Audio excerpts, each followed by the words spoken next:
Shalom, shalom, shalom.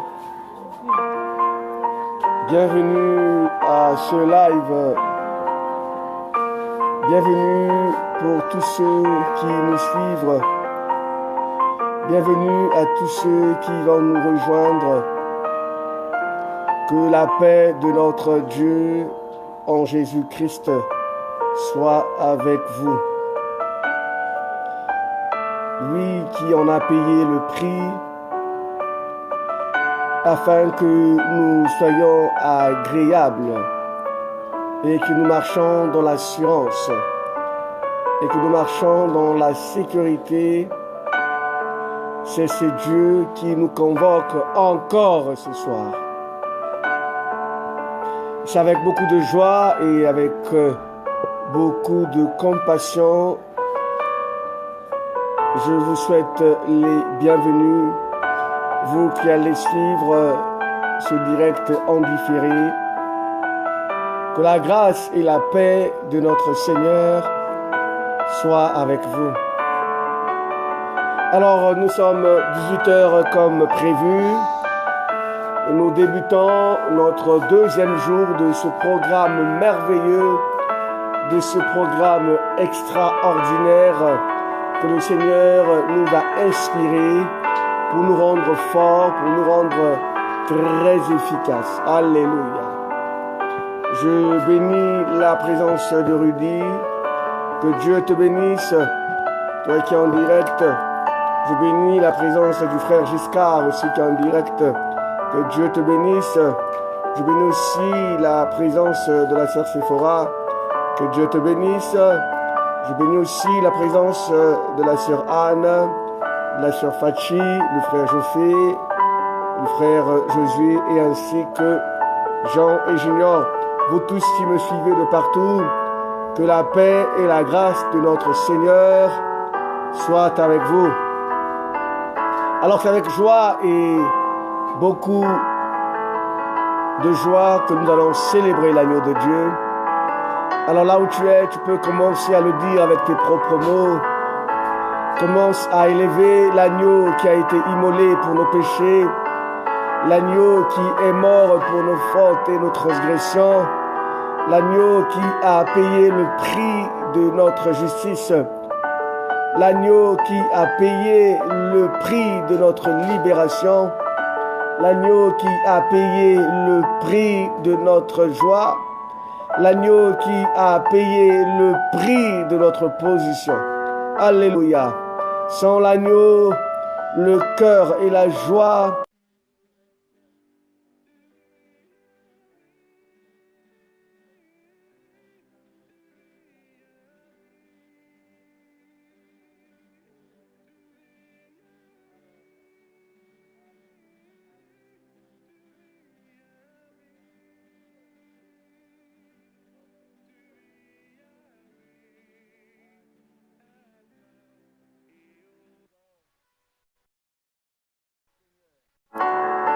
Alléluia.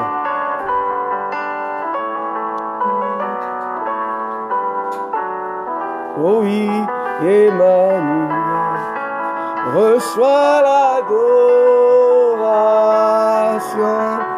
Tu es le roi, oh de notre victoire. Alléluia. Oh oui. Reçois, là où tu es, commence à élever l'agneau de Dieu. Commence à réaliser ce que lui il a fait pour nous. Nous voulons dignement élever son nom. Lui qui, par sa force, par sa puissance, parce que nous l'aimons, nous arrivons à tenir ferme. Malgré les faiblesses, malgré nos manquements, l'agneau de Dieu est là pour nous aider à nous relever. Il est là pour nous montrer le chemin. Il est l'étoile qui brille la nuit pour nous éclairer et nous montrer là où est la solution. Il est celui qui nous conduit. Il est celui qui est notre conducteur. Il sait ce qui est bon pour nous. Il sait ce qui n'est pas agréable pour nous. David l'a appelé le bon berger. Il a réalisé que Dieu était semblable à un berger et un véritable bon berger. Et ce soir aussi, je t'invite à réaliser que ce Dieu-là est le bon berger, le véritable bon berger. Il est celui qui nous a aimés. Il est celui qui nous a aimés avant toute chose. Avant que le monde ne soit dans cet état de confinement, lui, il le savait déjà bien avant. Il a dit, il ne fait rien sans avertir ses serviteurs. Nous étions avertis, nous étions préparés à cela. Et non seulement ça, nous voulons aussi rendre grâce, non seulement à sa fidélité, et parce qu'il n'abandonne pas tous ses enfants. Alléluia. Oh Jésus. Alors si tu peux élever la voix avec moi là où tu es. Alléluia. Alléluia. Oh, Sion, tu es le roi de gloire, notre victoire digne. Oh oui, oh reçois l'adoration. Oh oui, alléluia. Merci Seigneur.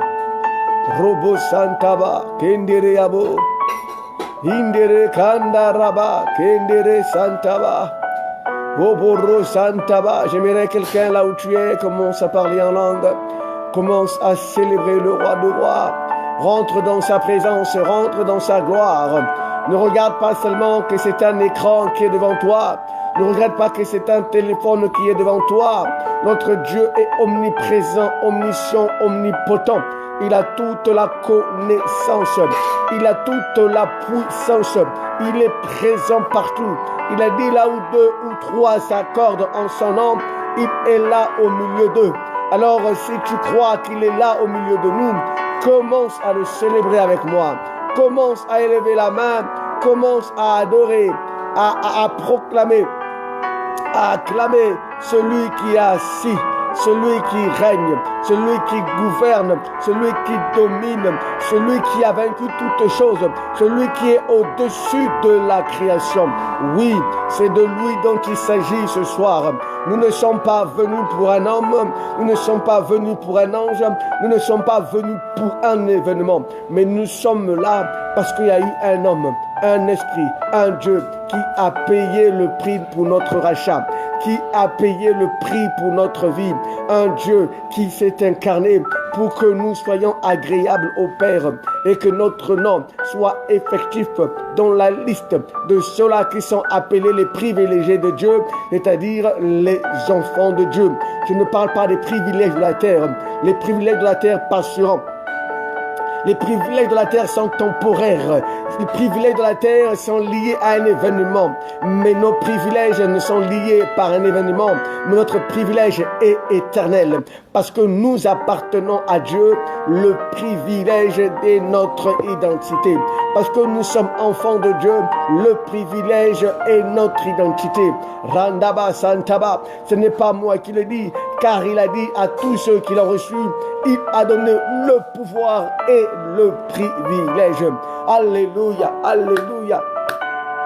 Oui, tu vivras le privilège. Oh, il est merveilleux. Il est adorable. Il est excellent. Il est bon. Notre Dieu que nous aimons tant.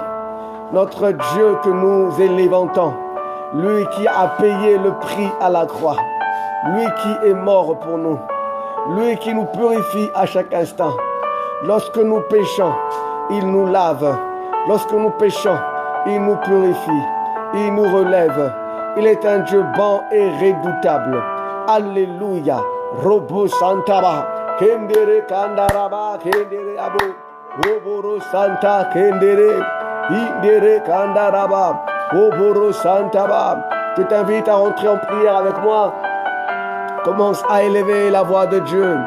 Je bénis la présence de mon épouse, Madame Gouma. Je bénis aussi la présence de Maman Lily. Soyez les bienvenus. Que les shalom de Dieu soient avec vous.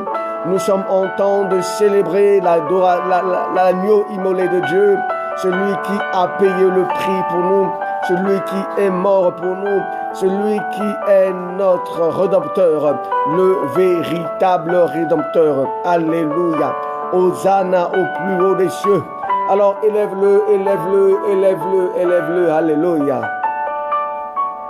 Oh oui, notre victoire.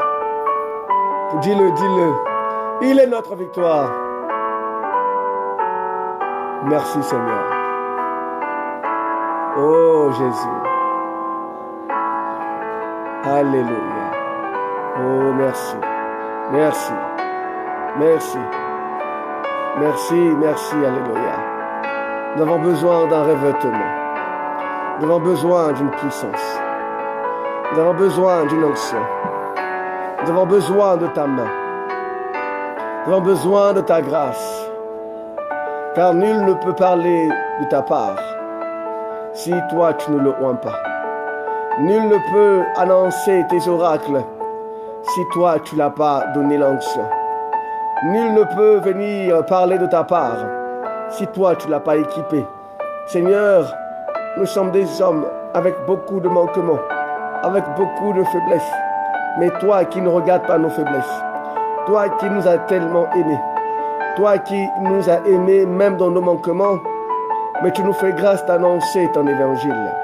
Alors Père, une seule prière ce soir. Revêt-moi de ta puissance. Revêt-moi de ta grâce. Revêt-moi encore de ton amour, afin d'être agréable tous les jours dans ta présence. Sois élevé et sois exalté en ce moment, afin que, ô Dieu, lorsque nous allons partager, tout revienne à ta gloire. Alléluia. Par le nom puissant de Jésus, nous disons Amen. Alors, si tu as été connecté avec nous, quelqu'un peut dire encore Amen, Amen, Amen. Alors, nous allons débuter notre programme. Comme nous l'avons dit, notre thème est intitulé « Ce que tu ignores ». Alors, pourquoi ce que tu ignores? Vous savez, l'ignorance se définit comme l'absence d'une connaissance, l'absence d'une réalité, l'absence d'un fait. Celui qui généralement ignore se laisse duper. Mon père me disait, une fois, il était arrivé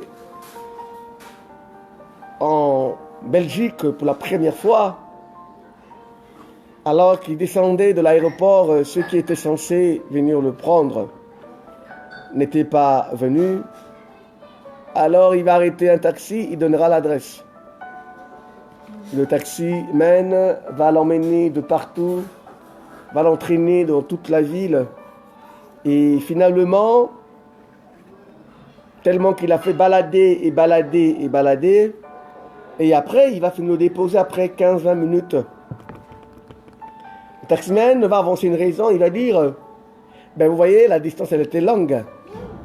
Donc par rapport à cette distance-là, vous devez me payer tant. À l'époque, il n'y avait pas encore l'euro, c'était l'époque des francs belges. Alors il va beaucoup payer parce qu'il était ignorant. Donc nous voyons bien que l'ignorance est un danger. Dieu lui-même a dit que si beaucoup d'enfants de Dieu arrivaient à périr, à mourir, à être manipulés, à être enchaînés, à être ligotés, perdre de puissance, perdre de force, perdre de valeur, Dieu va dire que ce n'est pas sa faute. C'est de la connaissance. Alors qu'il manque pour que le peuple devienne victorieuse. Raison pour laquelle, même dans le monde physique, la connaissance est une arme redoutable. Dans le combat, dans tous les secteurs, dans le secteur éducatif, dans les secteurs de management et de marketing, dans le secteur scientifique, dans le secteur informatique, dans le secteur multimédia, si vous voulez, dans tous les secteurs auxquels l'homme est appelé à exercer. Celui qui n'a pas d'information, on peut voir son efficacité, on peut voir certaines difficultés, on peut voir même la peine qu'il peut endurer pour résoudre certains faits, ou encore pour contourner certains problèmes, ou encore pour être efficace dans son domaine de prédilection. Et donc, par le monde, nous nous rendons compte que la promesse, je voudrais dire, l'information est salutaire. Et l'information coûte cher. L'information n'est jamais accessible à tout le monde. D'ailleurs, à l'école, plus tu veux aller loin dans les études universitaires, en dehors des facultés d'État, mais s'il faut aller encore plus loin pour obtenir encore plus de connaissances, il faut investir en temps, en énergie. Et vouloir aimer la chose pour atteindre la perfection et pour ne pas être surpris par des événements. Donc, nous nous rendons compte que même dans le monde, l'information est capitale. Celui qui n'a pas l'information est inefficace. Le secret d'une réussite dépend de l'information et de la connaissance que tu possèdes. Alléluia. Plus que tu grandis, plus que tu évolues, et plus dont tu as besoin de la connaissance. D'où notre thème, ce que tu ignores. Comme je l'ai dit hier, pour faire le résumé d'hier, alors dans mon petite expérience que j'ai dans le ministère, j'avais certains problèmes que le peuple de Dieu me posait. D'autres disaient, mais j'ai donné ma vie à Jésus, mais j'ai l'impression de faire les mêmes rêves que je faisais avant de me convertir. Et maintenant, j'ai fait le même rêve. Je redoute ce qui peut arriver, parce qu'à l'époque, quand je faisais de tels rêves, tel événement pouvait arriver. D'autres diront, j'ai donné ma vie à Christ, mais les événements malheureux, les événements douloureux ne font que se suivre. Les événements qui caractérisaient ma vie d'autrefois sont toujours présents. Et pourtant, normalement, je ne suis pas censé vivre ces choses. Alléluia. Alors, toutes ces questions venaient. Je n'avais pas de réponse à leur communiquer. Je me demandais, Seigneur, je savais qu'un jour, le Seigneur allait m'apporter la réponse au bon moment et au moment où le Seigneur m'attendait le mieux. Alors que je partageais avec mon épouse, alors c'est là où le Seigneur va me déposer 3 pensées principales. Et ces 3 pensées viendraient apporter la lumière aux zones d'ombre que j'avais suite aux questions, suite aux préoccupations et à l'inquiétude du peuple de Dieu. Et hier, j'ai développé la première pensée. Dans ce que tu ignores, l'information et la connaissance transmise hier, nous avons dit qu'il y avait une différence. Lorsque Israël était en Égypte, on ne pouvait pas parler de combat.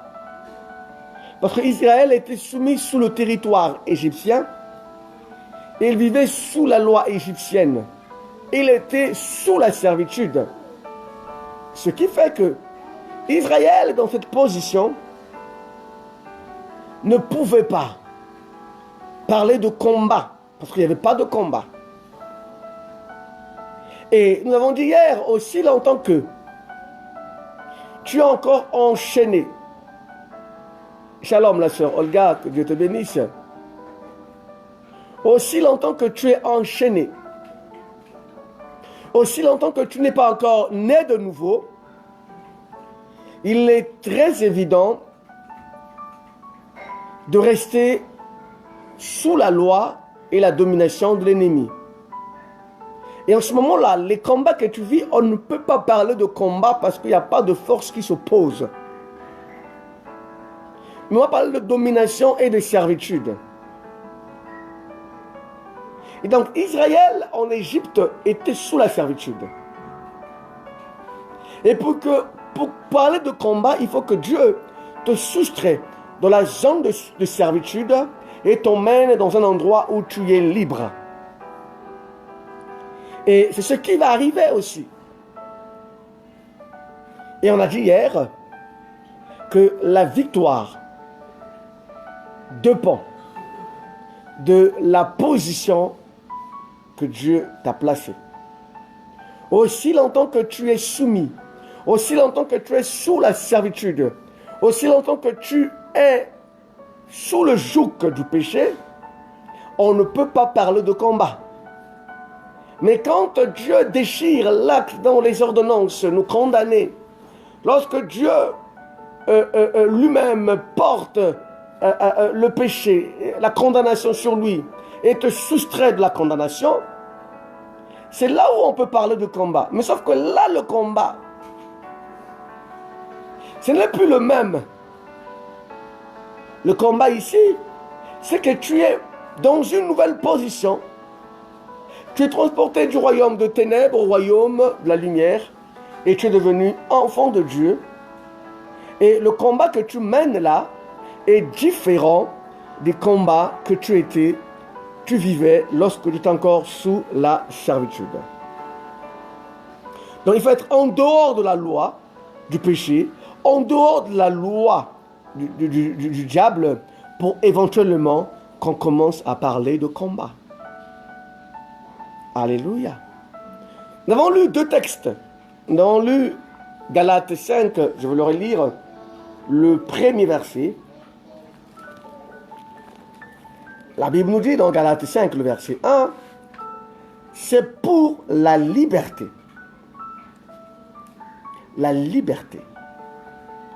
que Christ nous a franchis. Demeurez donc fermes et ne vous laissez pas de nouveau sous le joug de la servitude. Alléluia.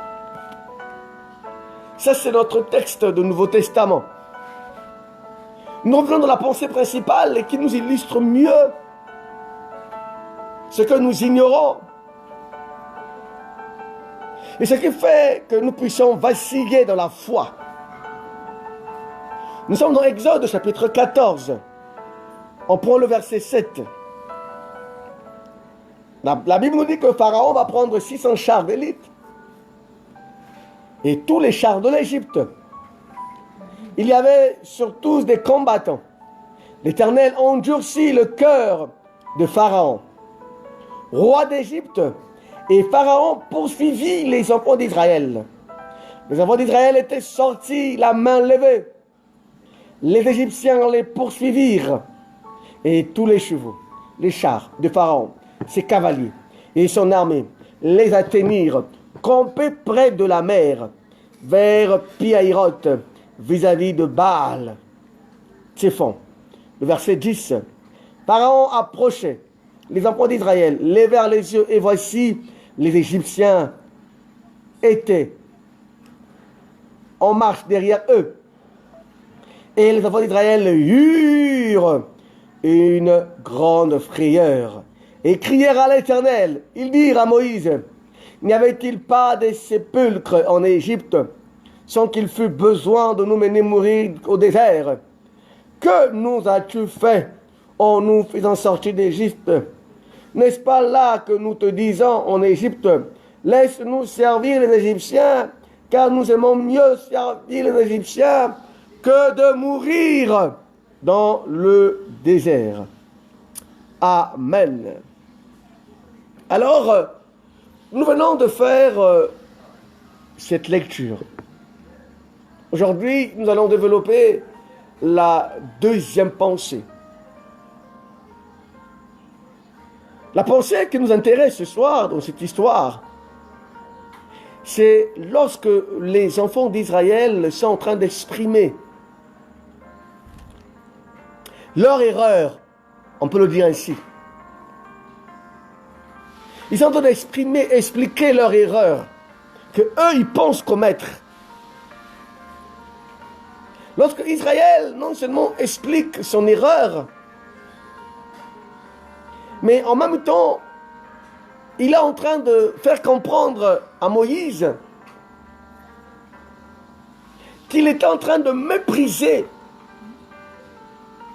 les conseils et la réalité et la puissance de Pharaon. Ici, c'est un peuple qui est en train de élever la puissance de Pharaon. Un peuple qui est en train de remettre en cause le choix qu'ils avaient eu à faire. C'est un peuple qui regrette pourquoi ils ont obéi à Moïse et à Dieu. Alors que c'est le même peuple qui hier criait. Le même peuple qui hier demandait le soutien, l'intervention divine. Mais c'est le même peuple qui fait comprendre à Moïse qu'il ne fallait pas nous prendre. Vous savez, il y a de ces gens, tellement qu'ils sont envoûtés, ils ont fait de l'envoûtement leur seconde nature. Et donc, lorsqu'il ne fait pas ce dont il a appelé à faire dans la servitude, il se sent mal à l'aise. Il a aimé sa maladie. Ils ont aimé leur péché. Ils ont aimé leur condamnation. Mais là, c'est un peuple qui a été hier témoin de la manifestation et de la puissance de Dieu. Ils ont vécu la loi de l'exception qui bénéficie tout enfant de Dieu. Ils ont connu et expérimenté le privilège avec Dieu.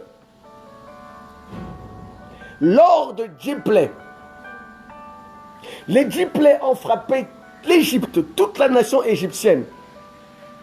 Mais le peuple hébreu était épargné. La Bible nous dit, même lorsqu'il y a eu ténèbres, le ténèbre a envahi l'Égypte, il y avait la lumière là où se trouvaient les enfants d'Israël.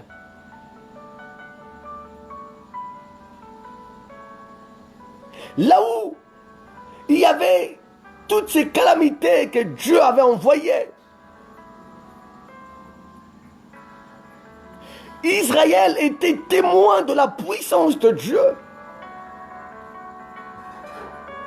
L'eau transformée en sang. Les premiers fils égyptiens sont morts.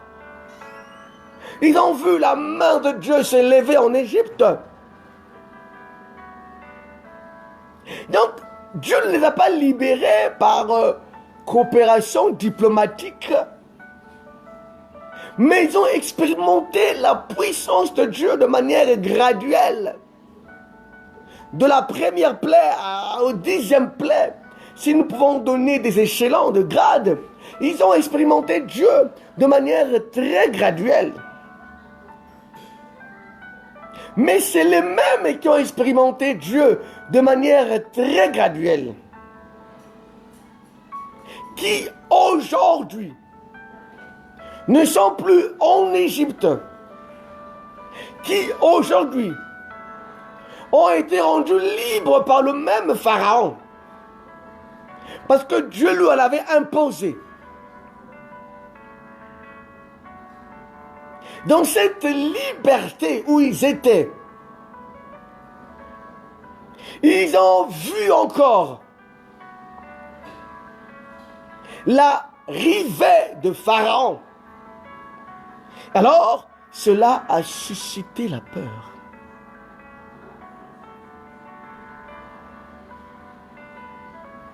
Qu'est-ce qui fait vaciller la foi de plusieurs d'entre nous?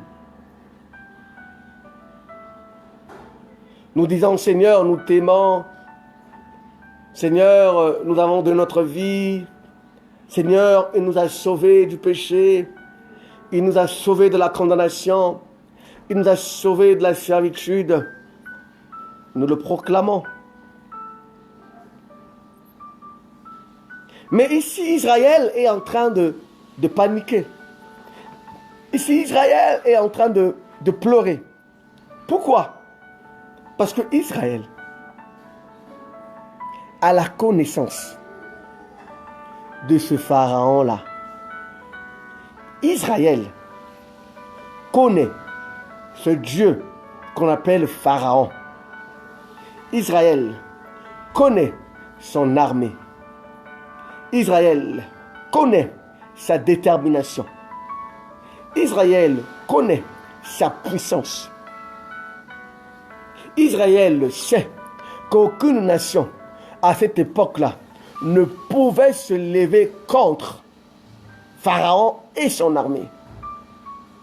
Et là encore, Pharaon a engagé ses meilleurs des hommes.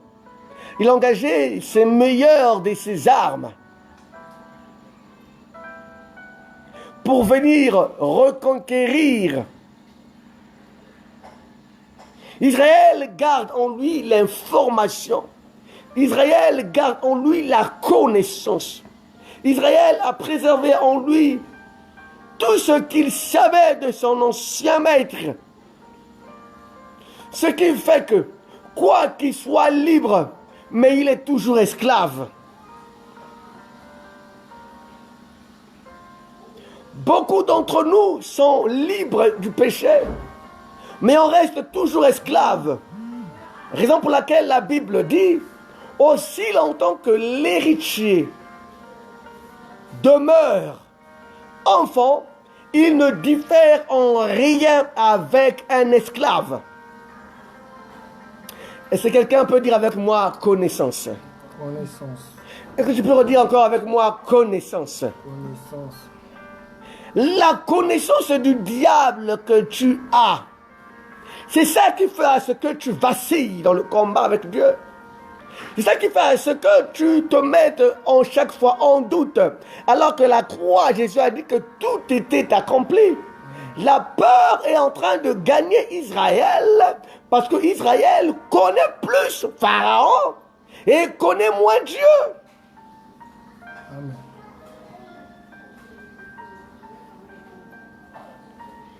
Alléluia. Le problème, c'est que tu connais beaucoup plus la réalité du monde. Tu connais moins la réalité de Dieu. Comment tu peux résister? Comment tu peux tenir? Comment tu peux triompher? Israël montre des signes de manque de paix.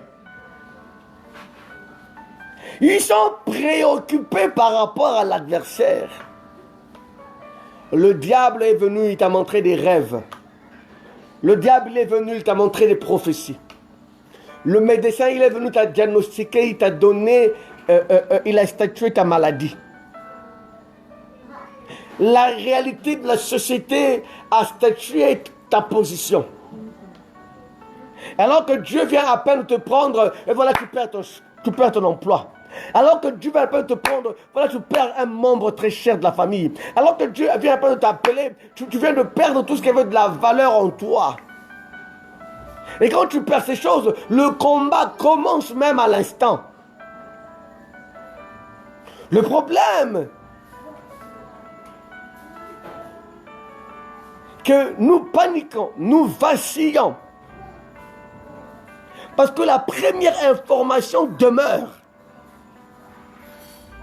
Parce que nous sommes bébés spirituels. Raison pour laquelle nous ne sommes pas assez affermis devant les vents, devant les tempêtes, devant les réalités spirituelles, les tombes matérielles de la vie de tous les jours. Être né de Dieu ne veut pas dire qu'on est exclu. On est exonéré de combat. C'est fort. Il a dit, on vous fera la guerre. Ici, Pharaon se met en conquête d'une chose qu'il a perdue. Alléluia. À la croix de Golgotha, ce que tu ignores, c'est que le diable t'avait perdu. À la croix, entre la 6e et la 9e heure, alors que le ténèbre a envahi la terre. Ce ne sont pas des choses qui ont été marquées dans les prophéties bibliques qui annonçaient l'avènement de Jésus. Non! C'était l'événement unique. C'était l'ouverture des portes dimensionnelles. C'était le couloir humanitaire qui était en train de se faire. En même temps, c'était le dépouillement qui était en train de s'opérer à l'instant. Alors qu'il y a la 6e, 9e heure, le ténèbre sur toute la terre, le diable, les dominations, les autorités, toute la puissance démoniaque de l'ennemi ayant été en train d'être dépouillée, était en train d'être vidée, était en train d'être, on leur retirait leur autorité. Pendant ce même temps, Jésus a payé le prix qui nous condamnait devant la justice de Dieu. Il nous a rendus libres vis-à-vis de Dieu. Il nous a rendus libres vis-à-vis du péché. Alléluia. Il nous a rendus vainqueurs devant la puissance, alléluia, de l'ennemi. Lorsque nous sortons de là, à l'œil nu, nous ne pouvons pas observer cela. Mais à l'intérieur, il y a des choses qui viennent de se dérouler. D'ailleurs, même à la croix de Golgotha, les hommes ne pouvaient que observer des phénomènes de météo inhabituels. Et après, tout est rentré dans l'ordre. Mais beaucoup de choses venaient de s'opérer. Quand tu donnes ta vie à Jésus, tu n'appartiens plus au monde des ténèbres. Regardez, à la croix de Golgotha, c'est là où tout se règle. À la croix de Golgotha, parce qu'il y a Jésus de la croix et Jésus de la résurrection. Les deux choses différentes. Jésus de la croix, c'est lui qui nous délivre. C'est lui qui porte le péché. C'est lui qui se met à notre place. Mais le Jésus de la résurrection, c'est celui qui a vaincu toutes choses. C'est celui qui est triomphant. C'est celui qui est élevé au-dessus de toutes choses. C'est celui qui a la puissance. C'est celui qui est invincible. Et nous, lorsque nous naissons de nouveau, nous passons de la croix à la mort, de la mort à la résurrection. Nous n'appartenons plus au monde des ténèbres. Nous ne sommes plus dans le monde de Satan. Lorsque le diable se lève contre toi, en réalité, il vient seulement reconquérir. Il vient seulement tester si tu sais ce que tu es devenu, si tu sais ce que tu es devenu en Dieu. Il vient te créer tes positions. Il vient te créer des accusations. Il vient te créer tous les mouvements, tous les problèmes pour venir s'aimer le doute en toi. Ce ne sont pas ces réalités-là. Ce ne sont pas les manigances du diable qui viendra s'aimer le doute en nous, ni la peur. Mais de savoir la chose la plus importante, c'est que tu es sorti sous le joug de l'ennemi. C'est là où est la paix. La paix, c'est là où elle se situe. Israël manque de paix. Il commence à regretter. Ah, quand j'étais avant. Ah, et pourtant, quand on a commencé à prier, rien n'avance. Mais les choses vont encore de mal en pire. Non, le pasteur n'est pas efficace. Je vais changer d'apôtre, changer de prophète. Parfois, ce n'est pas le problème du pasteur et du prophète. Mais le vrai problème, c'est toi-même. Tu n'es pas conscient de ce que tu es. La mentalité, surtout nous, les Bantous, les Africains, nous naissions avec, nous venons en Christ avec les informations Bantous. Il y avait une fois, je priais avec une maman, on a prié, on a fini de prier. Elle me dit, mais pasteur, c'est tout? J'ai dit, ben oui, tu voulais quoi? Moi je croyais que je allais me remettre quelque chose pour que j'ai encore plus de chance, entre griffes, pour que j'évolue dans mes commerces. Vous voyez? Il vient en Dieu, mais il a gardé les informations de Pharaon. Il vient en Dieu, il veut servir Dieu avec les mentalités de Pharaon. Il vient en Dieu, la toute dernière puissance qui est dans sa tête, c'est celle de Pharaon. Il vient en Dieu, avec les souvenirs, la connaissance de Pharaon. Comment voudrais-tu marcher avec Dieu dans la paix et dans la joie si tu n'as pas la connaissance? Il a dit, mon peuple périt par manque de connaissance. Ici, les Égyptiens, dans Exode chapitre 14, versets 7 à 12, ils sont dans la peur. Ils sont dans le doute. J'aimerais dire à quelqu'un, ils sont en train de manifester de l'incrédulité. À chaque fois que tu as peur devant les situations, tu manifestes de l'incrédulité. Alors, s'il y a l'incrédulité, ça veut dire qu'il y a un problème d'information.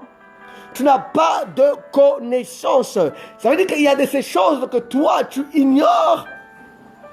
Et parce que tu ignores cela, ça crée en toi un vide. Et ce vide laisse place à l'incrédulité. C'est là où tu es paniqué.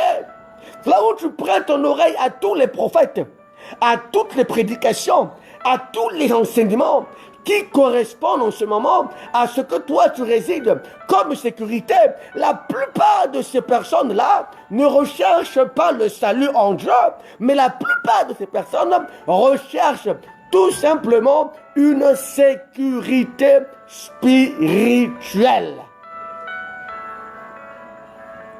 Tu vois les hommes zélés à l'église, dans des programmes d'intercession, dans des programmes de feu, dans des programmes de retraite.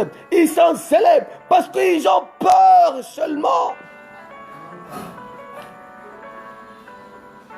Il y a de ces prédicateurs, lorsqu'ils te parlent, lorsqu'ils t'enseignent, il te fait seulement animer de la peur et lui-même il se lève comme celui-là qui est le garant de ta sécurité, comme celui-là qui est le garant de ta protection. Et là, tu as envie d'être attaché. On a l'impression qu'on est attaché à Dieu. Non, on est plutôt attaché à un homme auquel on pense qu'il est le détenteur de notre sécurité. Amen.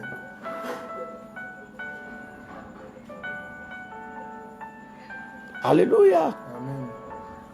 Beaucoup d'entre nous, nous ne voulons pas connaître ce Dieu. Mais beaucoup d'entre nous, nous sommes animés par la peur. Et cette peur-là a fait de nous des chrétiens de ce temps. Nous intercédons beaucoup. Nous envoyons beaucoup de feu. C'est la peur seulement, la peur, la peur, la peur. Alléluia. La peur. La peur. Une fois à l'église, on m'avait amené un frère. Ce frère était béninois et béninois. Il était venu au Congo pour venir travailler. Il est couturier, brodeur. Alors quand il venait, sa tante va le prendre ainsi que son fils. Elle est prêtresse vaudou. Ils vont faire les travaux de vaudou, des alliances de chance et tout ce qui va avec. il va lui remettre certains objets savants, tout ça, qui a été déjà consacré pour attirer et tout ce qui va avec. Et que eux, au retour, chaque mois, ils sont censés envoyer l'argent à cette maman. Alors, ils envoyaient. Un jour, les deux, le fils et le neveu, se rébellèrent. Un mois, ils n'ont pas envoyé, la maman a compris. Deuxième mois, ils n'ont pas envoyé, la tante a compris pour l'un. Troisième mois, il n'a pas. Quatrième mois, il a dit, écoutez, c'est quoi ces histoires? Cinquième mois, il a commencé à les rappeler. Que si vous êtes là-bas, c'est pour travailler pour moi. Et vous avez le droit de me verser ma part. Alors, personne de ses enfants et son neveu voulait obéir à l'instruction. Le propre fils de la femme va s'enfuir.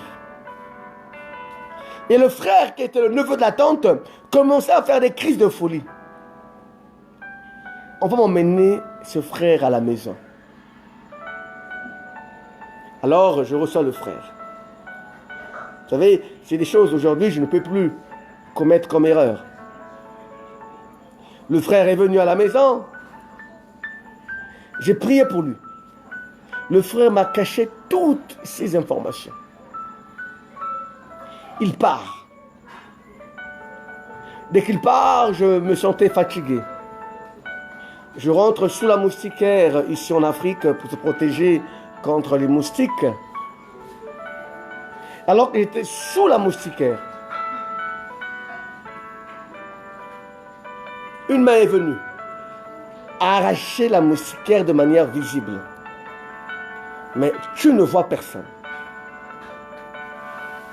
Tu es allongé. Et tout d'un coup, c'était des esprits partout dans la chambre. Je dis bien partout dans la chambre. Je leur ai tout simplement dit, écoutez, je suis fatigué, je dois dormir, et je n'ai pas le temps de vous gérer. Alors faites ce que vous voulez faire, hein, mais moi je dois dormir. J'ai fermé mes yeux, je me suis endormi. Vers 6 heures du matin, cette maman apparaît dans ma chambre. Avec sa tenue de prêtresse vaudou. J'ouvre les yeux, une femme dans la chambre. La peur m'a saisi en une fraction de seconde, mais l'Esprit de Dieu est venu tout de suite. Et je lui ai dit, tu ne peux rien contre moi. Et que si spirituellement vous n'avez pas pu, tes apparitions-là ne feront rien. Et elle a disparu. Et j'ai appelé le frère, c'est là où le frère me donnera tout ce témoignage. Bien-aimé dans le Seigneur, mais si je n'avais pas la connaissance de ce que j'étais devenu en Christ Jésus, j'allais crier dans la chambre et j'allais peut-être m'enfoler.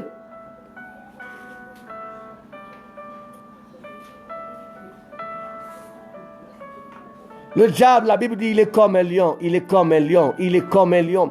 Est-ce que quelqu'un peut dire avec moi, il est comme un lion, il est comme un lion, il est comme un lion. Il n'est pas un lion, mais il est comme un lion. Il apparaîtra toujours pour t'effrayer. Le diable, quand il apparaît comme Pharaon. Alors que tu es né de nouveau, tu es exclu. Mais toutes les attaques que tu subiras viendraient seulement pour évaluer le niveau de la connaissance que tu as. Toutes les attaques que tu subiras révélera au monde spirituel la position que tu as, la connaissance que tu possèdes. Par les combats que tu subis, par ta manière de gérer les combats, c'est là où on sait.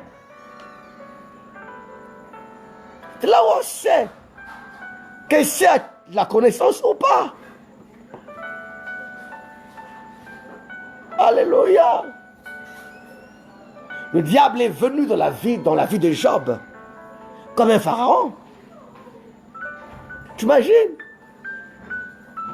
Tu reprends après Covid-19, c'est une lettre de licenciement. son indemnité. Tu sors de là, on t'appelle. On te dit, écoute, il y a maman qui a fait une crise, qui est en train de partir. Au moment où tu arrives à la maison brûle. Parce que le gaz n'était pas bien fermé. Et la maison a pris feu. Donc, les événements malheureux se suivent et se succèdent. Et toi, comment tu vas te tenir? Vous savez, quand Job a dit, Dieu a donné, Dieu a repris, c'est facile à dire. Job avait perdu tous les enfants et tous les biens.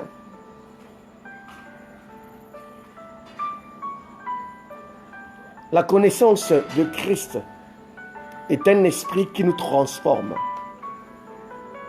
Tu diras, oui, je connais Jésus, Fils de Dieu, il est mort pour nos péchés, il est ressuscité, il est assis à la droite de Dieu. Oui, mais la connaissance de Jésus transforme. La connaissance de Jésus suscite des réactions que le monde ne connaît pas. Israël a peur parce que Israël a la connaissance de l'ancien maître. En réalité, au temps où nous sommes, tu as besoin d'écouter. Notre Dieu, il est le Tout-Puissant. Notre Dieu a vaincu la maladie. On le dit, même dans le tombeau, Jésus est Seigneur. Même dans le tombeau, alléluia, Jésus est Seigneur.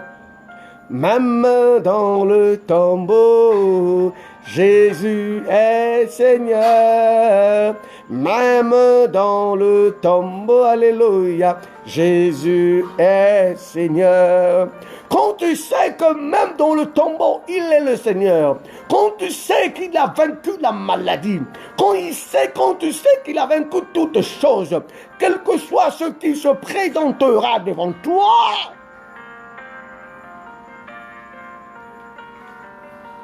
Tu parleras en fonction de la connaissance. Alléluia. Ce qui caractérise celui qui a la connaissance en Christ, c'est l'assurance. La première des choses, c'est que tu saches une chose, c'est que tu n'es pas seul. Alléluia. Il a dit, je ne vous ai pas abandonné. Je ne vous ai pas laissé seul. Le Saint-Esprit, le Paraclet est avec nous. Celui qui produit l'assurance en nous, c'est le Saint-Esprit. Lorsque tu manques d'assurance, lorsque tu as peur, lorsque tu te remets en cause, lorsque tu dis que le Seigneur t'a abandonné, cela veut aussi dire il y a un problème de communion avec le Saint-Esprit. Il est le Dieu qui n'abandonne personne. Mais il est le Dieu de grandeur. Comment le monde sera que cela ne vient pas de la science? Alors que Lazare était mort pendant 4 jours, il était décomposé. Oh, Jésus a dit une chose. Il dit, Père, je sais que tu m'exauces toujours. Il se connaissait. Il avait la connaissance. La connaissance engendre la communion avec Dieu. Et cette communion t'emmène à vivre cette connaissance.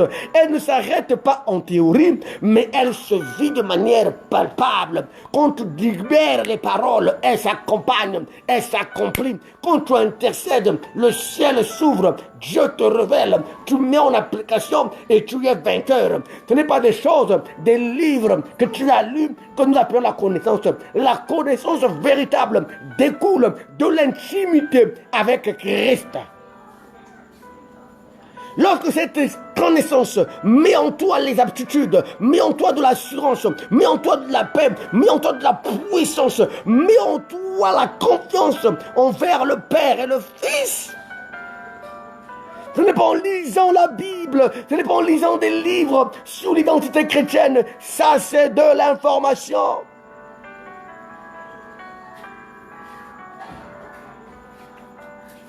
Le péché nous fait vaciller. Le diable nous fait vaciller. Les événements nous font vaciller. Et pourtant, nous avons la définition de Jésus. Nous connaissons Dieu.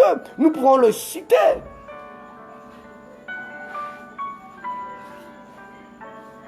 Si tu es inefficace, ce n'est pas Dieu. C'est un problème de connaissance.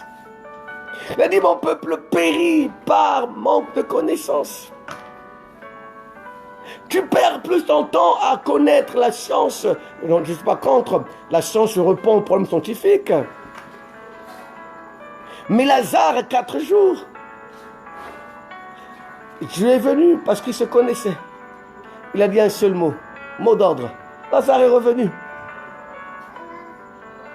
Et je suis en train de dire à quelqu'un, si tu connais ce Dieu, proclame devant la science, proclame devant la réalité, proclame devant la situation, parle à la situation, parle à la réalité, parle à l'événement, parle à toutes ces réalités-là, parle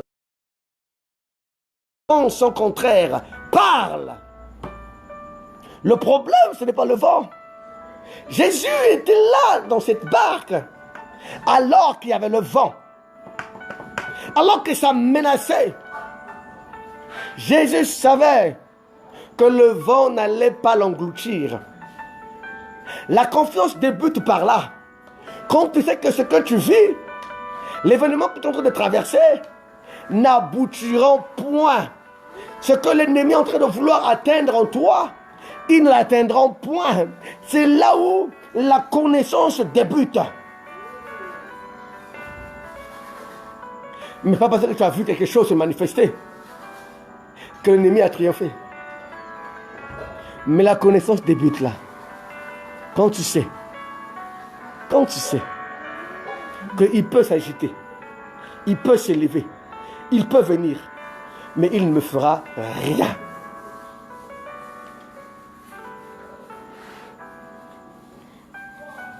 Les Abraham ont dit les Jéhovah Jireh parce qu'ils avaient la connaissance de ce Dieu et parce qu'ils avaient soif de ce Dieu. Pour parler de connaissance, il faut avoir la soif. Une connaissance peut être acquise par une réalité imposée, mais la connaissance en Christ, elle découle de l'intimité et de la soif qu'on a pour lui. Et c'est cette soif qui nous emmène à nous positionner, à changer, à voir des réalités autrement, à devenir fou de ce Dieu. Alléluia. Alors qu'on est enfermé en prison, l'apôtre Paul loue, il célèbre, parce que la connaissance qu'il avait de Dieu n'était pas rattachée aux événements. Alléluia. La manière dont tu connais Dieu, c'est là où est le problème. On t'a présenté le Dieu qui guérit, tu es venu à l'église, tu n'avais pas expérimenté cela, et tu es frustré. On t'a présenté le Dieu le Tout-Puissant. Quand tu connais un échec, tu remets en cause la communion avec Dieu. On t'a présenté le Dieu qui est au-dessus de toutes choses. Et quand tu constates des réalités qui sont au-dessus de toi, tu te poses des bonnes questions. Non, tu as la mauvaise connaissance. Ce sont des connaissances égocentriques. Ce sont des connaissances charnelles. De ce qu'on appelle de la religion. La religion sont des connaissances qui élèvent l'âme de l'homme, qui fortifient la chair de l'homme. Mais la connaissance en Christ consiste à dépouiller la chair de l'homme, consiste à crucifier l'âme de l'homme pour élever l'esprit qui, lui, est régénéré. Alléluia. Israël a regardé. Israël a eu peur. Israël a eu peur. Si ta foi vacille, parce que tu n'as pas soif de Dieu, parce que tu ne le connais moins et parce que tu le désires peu, oui, les événements plutôt font que nous soyons des hommes de foi. On est devenus des chrétiens événementiels. Ce qui fait que nous ne le connaissons pas. Celui qui connaît Dieu risque, ce que nous appelons risque. En réalité, ce n'est pas une affaire de risque, c'est une affaire de connaissance. Daniel a dit, jetez-moi, parce que je connais mon Dieu.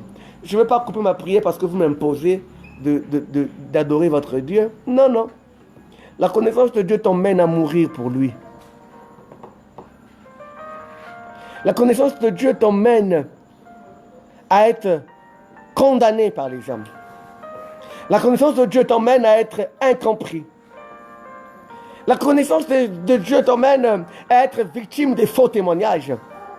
La connaissance de Dieu t'emmène dans des condamnations. La connaissance de Dieu t'emmène à être incompris, à être traité même de fou et de folle.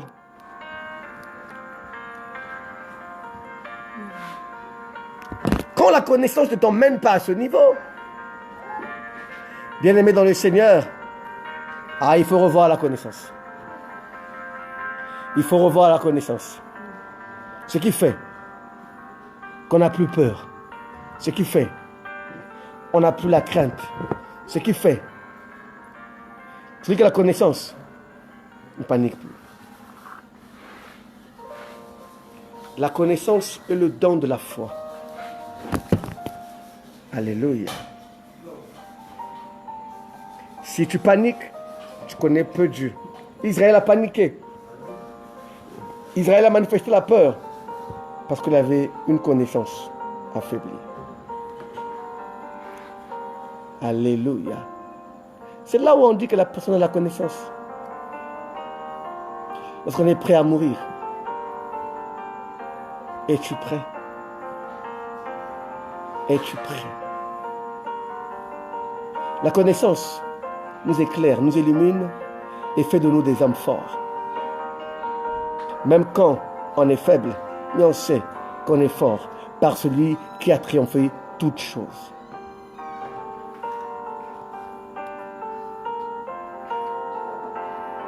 Alléluia. Comme dit l'apôtre Gaël,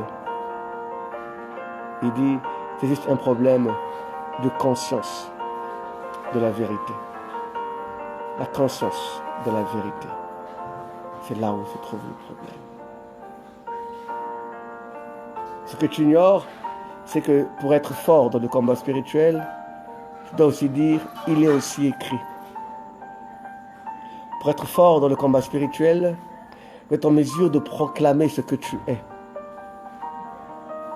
C'est une affaire de proclamation. Proclame. On t'impose la pauvreté, mais refuse la pauvreté. On t'impose le célibat, mais refuse. Même si tu dragues les sœurs disent non. Pour toi, ça viendra. Peut-être celle que tu as draguée là. Elle préfère bien des hommes élans, c'est un court de taille. Attends, celle qui va aimer les courts de taille viendra. Ce n'est pas la malédiction qui continue. Celui qui a l'assurance sait. Celui qui a la connaissance sait. Et la connaissance, on l'a à chaque fois que nous rentrons dans la présence de Dieu, par la prière et par la méditation de sa parole. C'est là où il nous éclaire. Si tu veux que la peur s'éloigne de toi, si tu veux ne plus être une personne qui panique, l'apôtre Paul, mordu par une vipère,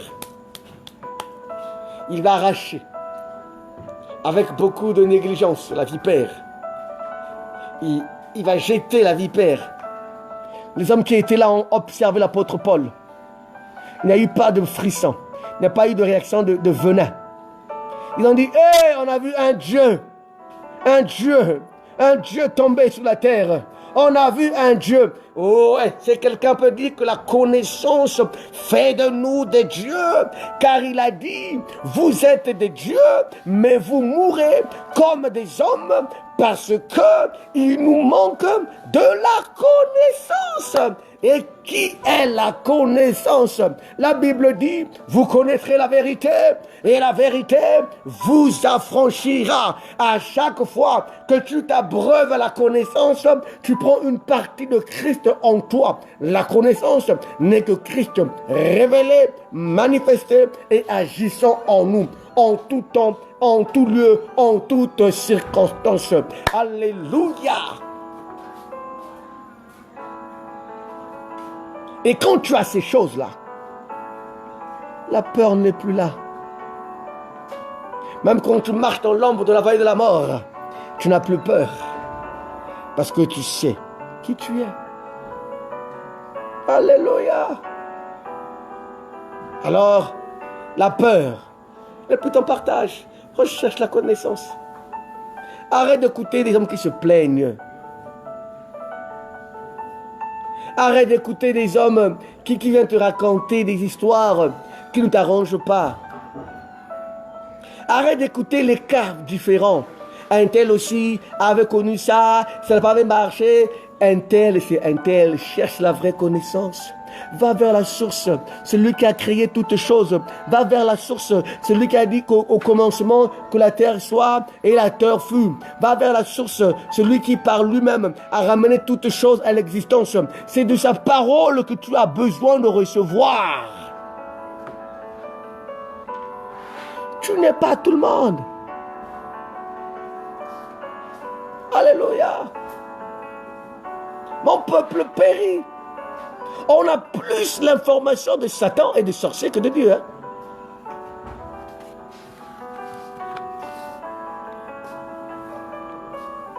Je suis contre tous ces enseignements qui élèvent Satan. Plus tu écouteras le démon, plus tu auras peur.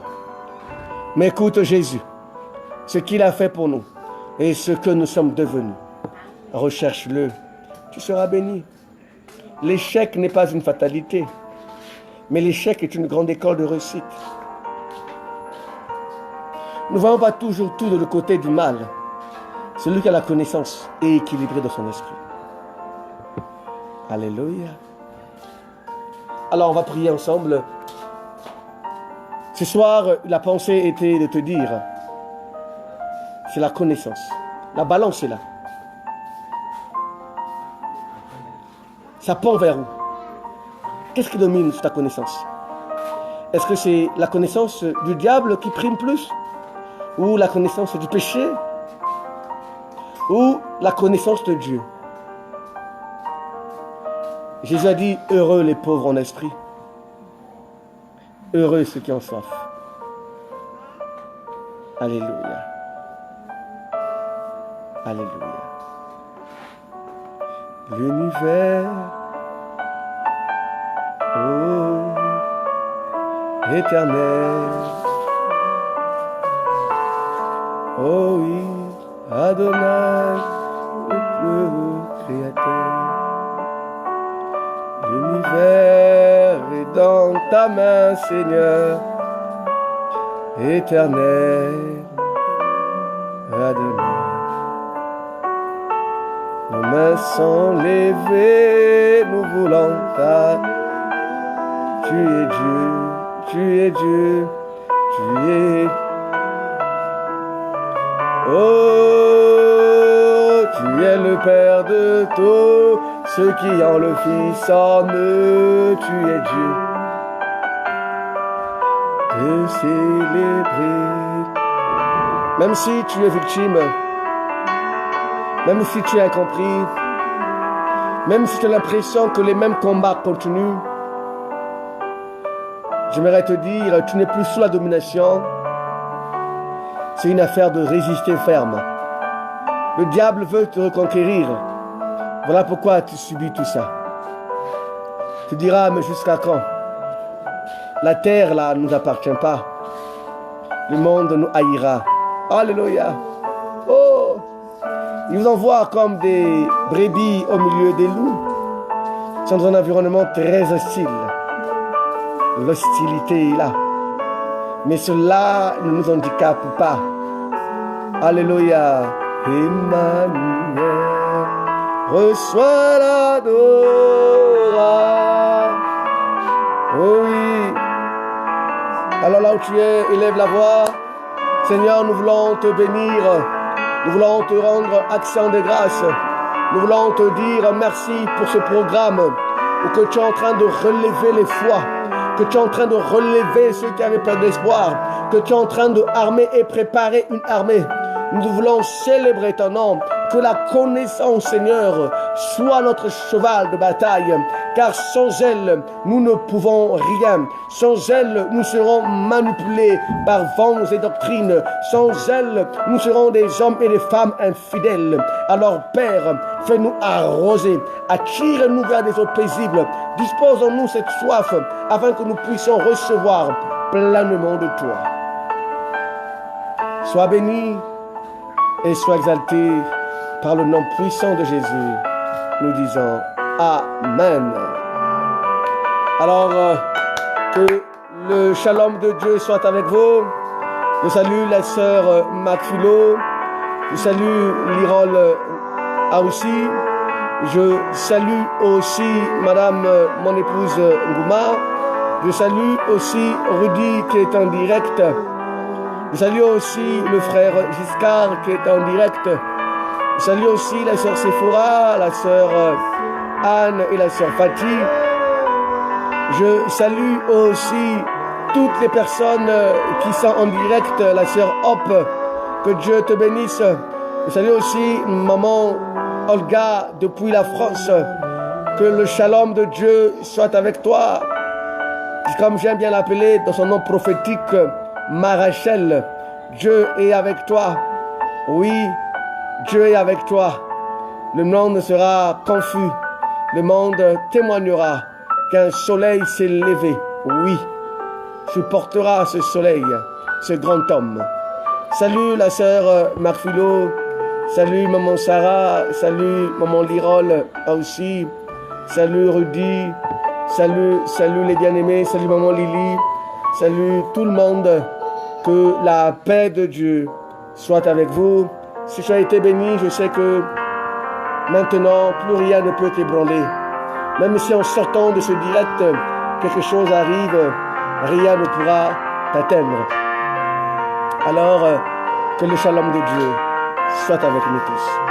Nous nous reverrons dimanche à partir de 11h, heure congolaise, et 12h, heure française, sur cette page.